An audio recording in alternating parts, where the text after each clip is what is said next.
إن الحمد لله نحمده ونستعينه ونستغفره ونعوذ بالله من شرور أنفسنا ومن سيئات أعمالنا من يهده الله فلا مضل له ومن يضلله فلا هادي له وأشهد أن لا إله إلا الله وحده لا شريك له وأشهد أن محمدا عبده ورسوله أعوذ بالله من الشيطان الرجيم بسم الله الرحمن الرحيم يا أيها الناس اتقوا ربكم الذي خلقكم من نفس واحدة وخلق منها زوجها وبث منهما رجالا كثيرا ونساء واتقوا الله الذي تساءلون به والأرحام إن الله كان عليكم رقيبا يا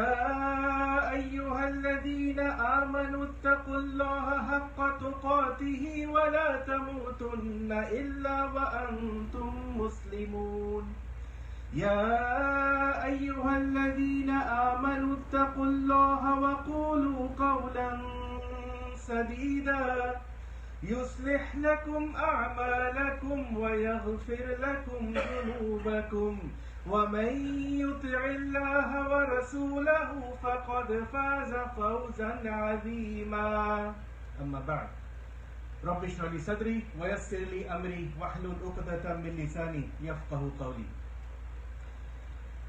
There are three kinds of themes that the Quran has, that the Quran talks about.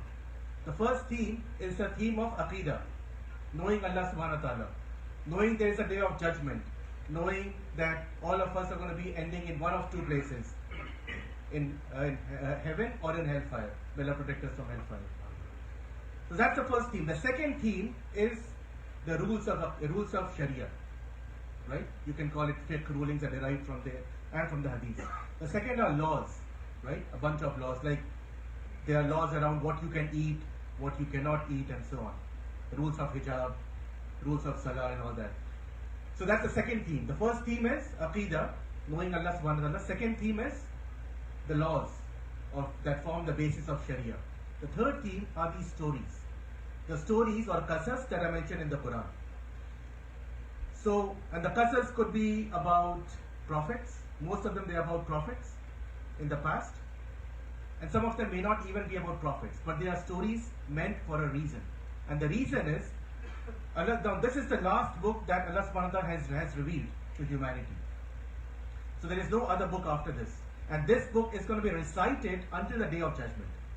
So look at the wisdom of Allah subhanahu wa ta'ala. When He talks about a story, when He narrates a story, He does not do it like a book of history. He does not do it like a book of history. If you talk about the story of any prophet, Ibrahim alayhi salam, how many details are left out of the story? Allah only focuses on things that are relevant for the story. Why? Because He wants you and me to understand how is this relevant to me now? What lessons can I derive from this? So it is very important for us to understand that the Quran is of course not a book of history, but when the story is narrated, Allah will not talk about the whole story at one go. He will not start from the day Ibrahim alayhi salam was born, this is how he passed away. No. That is how you would do in a book, in a regular book or history book. Allah will pick certain sections of it. And so, the second point about that is the lessons are, as I said, this is the last book till the day of judgment. And as people recite it, the stories are also meant to be acted on. Meaning the lessons from the stories are meant to be acted on.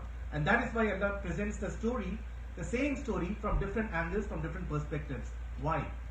So that you can convey the message. He can convey the message in that passage. So look at the story of Musa alayhi salam. How many times is it mentioned in the Quran? He is the most mentioned prophet in the Quran. And you may ask yourself why. Because the story of Musa and Firaun, the most popular story that is mentioned in the Quran, is something that is relevant for every time and place. It was not specific to that time and place. And subhanAllah, what we are seeing, what is in our hearts, what is in our eyes, what we are seeing happening in Gaza is another manifestation of that story of Firaun and Musa. So Firaun's are going to come and go. It is It is the Sunnah of Allah. Fir'auns are going to come and go, and the lessons he has left in the Quran, which is going to be there till the day of judgment, are enough for us to not just see how we react to it, but also how do we take action, how do we move forward. So inshallah today I'm going to talk about a certain set of passages which are again mentioned in different places in the Quran, right? You start with Al-Baqarah, has some passages about it. Al-Araf has a huge long passage which I'm going to talk about today. Al-Shu'ara, the poets, has another set of passages. Taha, Surah Taha and Surah Al-Qasas also has huge sections of story of Musa, right? And so on, throughout the Quran. So when the story is repeated, just wanted to emphasize this, when the story is repeated, it is always meant to derive a certain lesson. And so the background of this story that I'm going to talk about today is when Allah subhanahu wa ta'ala had sent Musa back to Fir'aun. Remember, Musa was in Egypt, right? So he's not going to give all the details.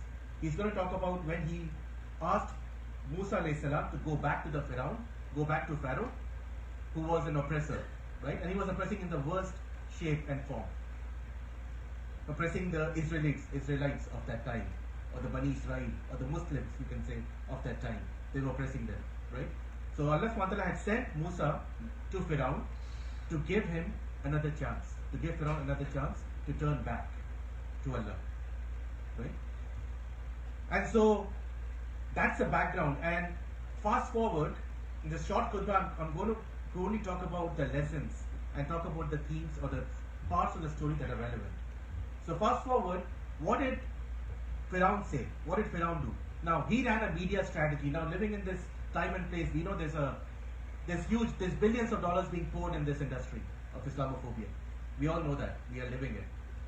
He did a similar campaign against Musa. What was his campaign? He said, do not trust Musa. He is enemy number one. He is enemy of the state, right? And what he's showing you is magic. So his media campaign was, okay, let me humiliate him publicly. How will I do that? Let me bring magicians, the top magicians of that time. And Egypt at that time was known for its magic. So he said, let me do a public gathering, right, where everyone, thousands and thousands of people can see how Musa is getting humiliated. And show the people that, look, what Musa is preaching is false. He is a terrorist. He is an enemy of the state. We have the right to defend Egypt. Sounds familiar? So, fast forward, what happens? The magicians play their tricks, and when Allah tells Musa alayhi salam, now throw your stick, and with Allah's permission, all the snakes that the magicians had thrown, which were really magic, were swallowed up by the snake of Musa. At that time, people sitting in the audience realized this is not magic, including some of the ministers of Fir'aun. They saw it with their own eyes and they saw it is not magic. Musa alayhi salam is speaking the truth. He has the haqq from Allah. The same thing happened to the magicians themselves, right? And this is where I'm going to pick up the story. So Allah subhanahu wa ta'ala has said, فَوَقَعَ الْحَقَّ وَبَطَلَ مَا كَانُوا يَعْمَلُونَ. So the truth prevailed, and the illusions of the Fir'aun, illusions of the magicians were destroyed. فَغُلِبُوا هُنَالِكَ وَانْقَلَبُوا صَاغِرِينَ. So Pharaoh and his people, Pharaoh and his ministers, Pharaoh and his cabinet, and his people who were supporting him were destroyed and were put to shame. So the people were watching it, the ministers of Fir'aun was watching it, Fir'aun himself was watching this, right, where Musa completely demolished in like a public gathering, demolished the schemes of the magicians, and the magicians themselves saw that what Musa showed is not magic. So what did they say? Immediately they said, فَأَلْقِيَ السَّحَرَةُ سَاجِدِينَ. And the magicians fell down prostrating. They did sajda. Why? Because they realized Musa alayhi salam is on the truth. Whatever Fir'aun, the media campaign that Fir'aun had run against him is not true. And subhanAllah, look at, I'll just take a small short tangent. SubhanAllah, look at what is happening out of what is happening. Look at the results or the consequences of what is happening in Gaza. You're seeing Muslims, you're getting people curious about Islam. They're picking up the Quran and they are reading what is in there and they're coming to Islam. Subhanallah. Is that not the plan of Allah? Right? Same thing happened to the magicians were seeing that miracle in front of their eyes. فَأَلْقِيَ السَّحَرَةُ سَاجِدِينَ قَالُوا آمَنَّا بِرَبِّ الْعَالَمِينَ. We believe in the Lord of the worlds. Now, what are they denying? They're denying that Firaun, you don't mean much to us. You call yourself Rabb of the world, you're not. We believe in the Rabb of the worlds, and they explain it, right? قَالُوا آمَنَّا لِرَبِّ الْعَالَمِينَ رَبِّ مُوسَى وَهَارُونَ.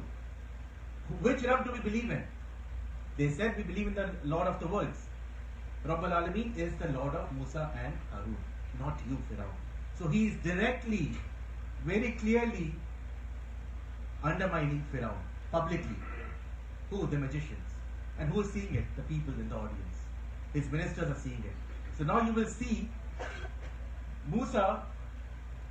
Firaun is now seeing all his media campaign, all the billions of dollars that he may have put. Again, I'm just connecting the dots here, that he has put in this media campaign go to nothing. Because Firaun has seen that people are now beginning to realize the truth. They are trying to follow the media that speaks the truth. They are trying to follow a media that Firaun doesn't want to follow. So, and you can see the same reality being played out today. What do they not want us, the persons not want us to hear? They don't want us to hear the truth. Because they know if we hear the truth, we are going to follow that truth and we are going to say they are lying, right? Which is what Firaun was doing. So this whole section is so relevant for what is happening now in Gaza and has been happening for years. This is not new. So what did Firaun say? Now Firaun is in a dilemma. How do I deal with this? His job was to humiliate Musa publicly. In turn, what has happened is it has completely backfired on him. All his brainwashing hasn't helped, and it is Musa who has humiliated the magicians. And one step further, the magicians have accepted Islam. Right? They said, we believe in the Lord of Musa and Harun. So what is next? Firaun is thinking. And Firaun says, قَالَ فِرْعَوْنُ آمَنْتُمْ بِهِ قَبْلَ أَنْ آذَنَ لَكُمْ. He's asked a very simple question. How dare you believe in him, in the Lord of the worlds, before I give you permission? That also sounds very similar, very familiar, right, to what is happening now. How dare you follow the truth? How dare you speak up against the truth? There are going to be repercussions, right? And that is what he's saying. إِنَّ هَذَا لَمَكْرٌ مَكَرْتُمُوهُ فِي الْمَدِينَةِ لِتُخْرِجُوا مِنْهَا أَهْلَهَا. What he's saying is now to the magicians, and of course the other people who may have turned towards Islam or towards Musa, he's saying, you guys have plotted a plan with Musa, which means you are spies. So if you have freedom of speech, if you are speaking the truth, if you are following the truth, you are in trouble. That's what Firaun is saying. And he continues, فَسَوْفَ تَعْلَمُونَ. But soon you will see. And then he says, I'm going to punish you in the way that will set an example. Because they are following the truth. They saw the truth, the magicians, they spoke the truth, and they are trying to follow the truth. Right? So what are the repercussions? He said, لا أقطعن أيديكم وأرجلكم من خلاف ثم لا أصلبنكم أجمعين. He said, I'm going to make an example out of you. I'm going to cut your hands and legs from opposite direction. I'm going to kill you, and not just that. I'm going to mutilate your body by hanging it in the city walls, crucifying you. Why? To show an example, set an example. Like if you follow the truth, if you speak the truth, this is what is going to happen. And subhanAllah, you are seeing the same thing reflected in different parts, right? Where if you spoke the truth, some people have lost their jobs because of speaking up against the oppressors, right? The same thing, it's not new. This has happened before. So how did the magicians respond? Now the magicians have been threatened, like we're going to be crucifying you. That's what the Firaun has said. I'm going to cut your hands and legs from opposite sides. I'm going to crucify you to set an example for others so they don't even think of following the truth. And the magicians respond, look at their iman, because they have seen this miracle with their own eyes. They have seen that Musa is on the truth. So now they're not afraid of death. Till that point, the magicians were thinking of saving themselves. Now they're not thinking of saving themselves, they are thinking of saving themselves in the hereafter. They are thinking of how will I die. They have given up, meaning they have understood that for our faith we may die. So they say, "Qalu inna ila rabbina munqalibun." They said, surely to our Lord will be our return. وَمَا تَنْقِمُ مِنَّا إِلَّا أَنْ آمَنَّا بِآيَاتِ رَبِّنَا لَمَّا جَاءَتْنَا. Your rage towards us, your anger towards us, he's talking to the Pharaoh, is only because you believe in the signs of your Lord, which were sent through Musa. And then they make a dua. Rabbana, which is similar to other duas that you have seen in other parts of the Quran. Rabbana afrigh alayna sabra wa tawaffana muslimin. So the dua is, O Allah, shower us with patience, with sabr, with patience, so we can bear this. We can stand up and speak the truth. And let us not die except while we are Muslim, which means except while we are submitting to you. So look at the U-turn that the magicians have done. And magicians are not alone. People in the audience are doing the same thing. And this conversation is recorded in the Quran. And look at what is happening to Firaun. His rage level is just going up and up and up. Because everything that he has planned is backfiring. Now these magicians are not scared of death. They're not scared of speaking the truth. They are making dua to Allah that Allah give me sabr, that I stay steadfast, and I die when I'm in a state of Islam. وَلَا تَمُوتُنَّ إِلَّا وَأَنْتُمْ مُسْلِمُونَ. I recited that in the Khutba, before the Khutba. That is what we recite every week in Khutba.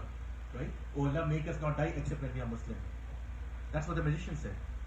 So what is the advice is now? The advisors and the cabinet and the ministers of Firaun are also seeing this. And they think chaos is going to be following after this. Right? They are seeing the same thing that Firaun is seeing. So they say, وَقَالَ مَلَأُ مِنْ قَوْمِ فِرْعَوْنَ أَتَذَرُ مُوسَى وَقَوْمَهُ لِيُفْسِدُوا فِي الْأَرْضِ. They are saying to Firaun, are you going to leave Musa alone? Basically, are you going to not kill him for this? He is spreading corruption. He is enemy number one. He is a terrorist. Right? Egypt has the right to defend itself. That's what he's saying. That's what they're saying. So we have to put an end to it once and for all. The advisors are saying this. Because they say, because he's going to spread fasad and corruption in the earth, they're following the truth as corruption, as fasad. And that is where the perspective is important, right? Depending on who you see, whose perspective it is, a freedom fighter may be called a terrorist, right? Truth may be called fasad, depending on who is looking at it, right? And that's what they are saying. And they continue and they say, وَيَذَرَكَ وَآلِهَتَكَ. He will also make fun of your land and of your gods, of your deen and your gods. So he responded. What did Firaun respond? He said, قَالَ سَنُقَتِّلُ أَبْنَاءَهُمْ وَنَسْتَحْيِي نِسَاءَهُمْ. Meaning, we are going to give a punishment that these people will remember, which is, we're going to keep their men, we're going to keep their women alive and kill their men. Right? Again, sounds familiar. And we're going to kill their sons and keep their women. And this was similar to what was happening to the Bani Israel earlier, right? They were killing the newborns, right? Look at the number of children that have been killed in Gaza. Innocent people have been killed in Gaza. Firaun did the same thing, right? He did the same thing, so he can undermine, he can really break the spirit of the people. And on the other side, you can look at the people of Gaza. Look at how they are responding to it. Look at their iman. You and I cannot not even reach 1/10 of their iman that they have right now. So it is very important to understand. And then he continued.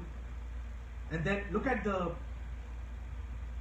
and he responded, we're going to kill their sons and keep the women alive, and we'll completely dominate them. And this is where I'm going to end the khutbah, the first khutbah.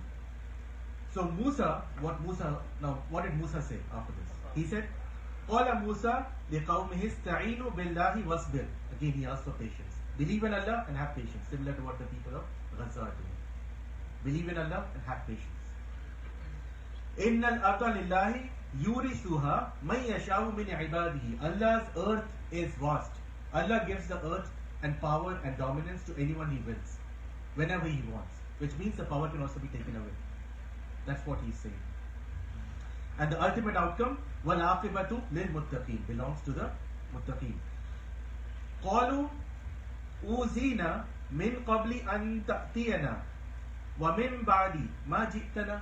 So the people of Musa asked him, "Oh Musa," now again, the people of Musa are still worried because of what Firaun has said. He's going to keep the women alive and kill the sons, kill the men. So the people of Musa are still asking him, "Okay, when you were not with us, we were in trouble. Now that you are with us, we are still in trouble." What are they saying basically? What they're saying is, look, we followed you, followed Islam. Isn't the world going to be easy? And there is a lesson in this. The world will not get easy if you're following Islam. The difficulties will come. What will happen is your ability to face these difficulties will be better, right? Because you're siding on the side of Allah. And this is where I'll end with this, the response of Musa. And Musa said, قال عسى ربكم أن يهلك عدوكم ويستخلفكم في الأرض فينظر كيف تعملون. So what he's saying is, maybe Allah will destroy and take away the dominance that Firaun has, which did happen. So the same thing is going to happen again.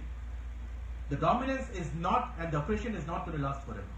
There is a time, and when Allah wills, He will take it away. But then, this is where the warning is. This is where the warning is for all of us. And this is where I want us all to think deeply. And Allah subhanahu wa ta'ala says, فَيَنْظُرَ كَيْفَ تَعْمَلُونَ. And then when He gives you power,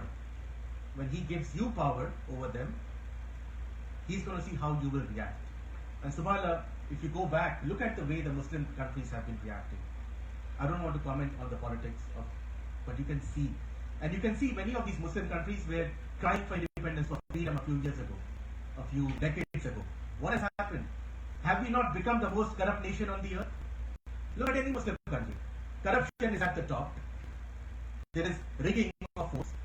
There are people who are sentenced to prison unlawfully.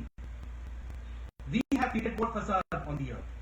So how is Allah going to help us if we do that?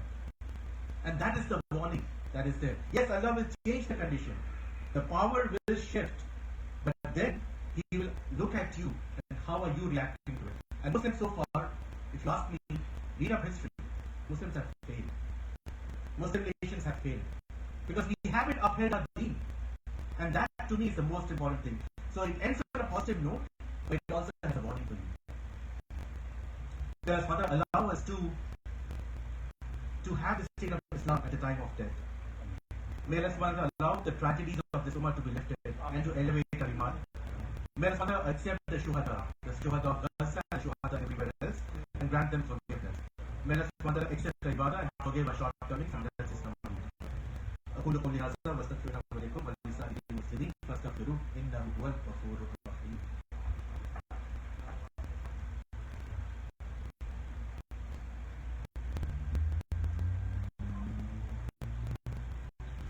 بسم الله والحمد لله والصلاة والسلام على رسول الله وعلى آله وصحبه أجمعين.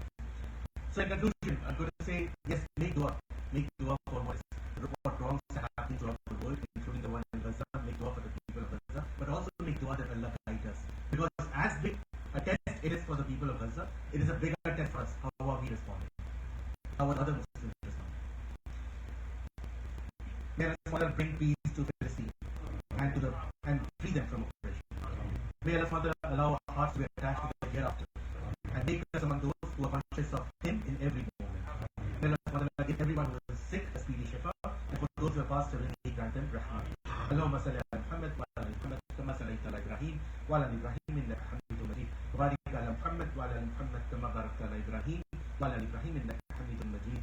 Allahumma inni a'udhu bika min al-hammi wal husni wal ajzi wal kasli wal bukhli wal jubni wa taraddaini wa qahri al-rijal. ربنا عليك توكلنا وعليك أنبنا وإليك المصير. اللهم إنا نسألك رضاك والجنة ونعوذ بك من سخطك والنار. اللهم إنا نسألك علما نافعا ورزقا واسعا وشفاء من كل داء. اللهم إنك عفو تحب العفو فاعف عنا. ربنا هب لنا من أزواجنا وذرياتنا قرة أعين واجعلنا للمتقين إماما. اللهم أعز الإسلام والمسلمين. اللهم أعز الإسلام والمسلمين وذل الشرك والمشركين ودمر أعداء الدين. ربنا لا تزغ قلوبنا بعد إذ هديتنا وهب لنا من لدنك رحمة إنك أنت الوهاب.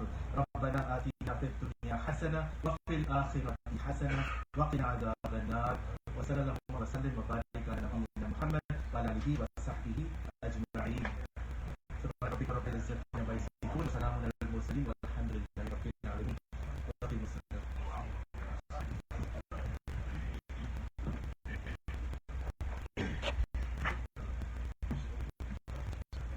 الله أكبر الله أكبر الله أكبر أشهد أن لا إله إلا الله أشهد أن لا إله